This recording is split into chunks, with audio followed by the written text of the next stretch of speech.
Welcome to the McCat Multimedia Series, a McCat analysis of Stanley Milgram's Obedience to Authority.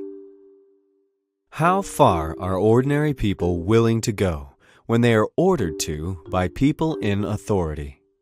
Stanley Milgram, an American social psychologist, sought to answer this question in his 1974 book, Obedience to Authority, and his findings were profoundly disturbing. Milgram was interested in understanding why Germans had committed war crimes during World War II.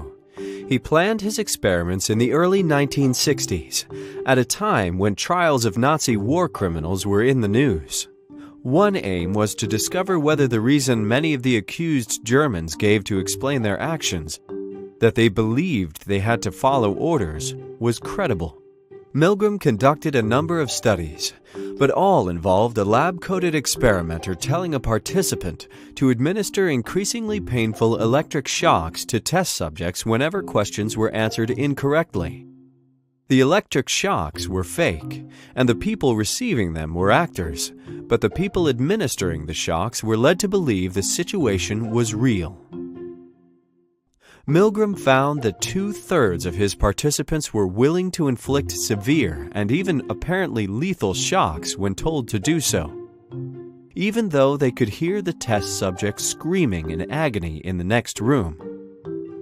He suggested that this was because they acknowledged the authority of the experimenter in his scientist's lab coat, and believed that responsibility for administering the shocks rested not with them, but with the person giving the orders. Milgram noted that extreme levels of obedience are more prevalent in hierarchical organizations such as the military, but we may understand his thinking better if we reflect that much the same is true of many businesses. Take, for example, a restaurant kitchen. The head chef instructs his 3 deputies to put huge quantities of salt into a recipe. The sous chefs know that if they follow his orders, the food will be inedible. The chefs feel conflicted. On one hand, they should obey the head chef's authority, but on the other, their professional training tells them to resist the instruction. Disobedience comes at a significant cost.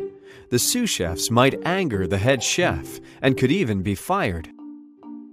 Milgram believed that people are more likely to obey orders than put themselves at risk.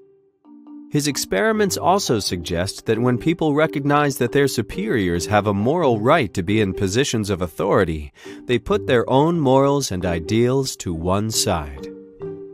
A more detailed examination of his ideas can be found in the McCat analysis.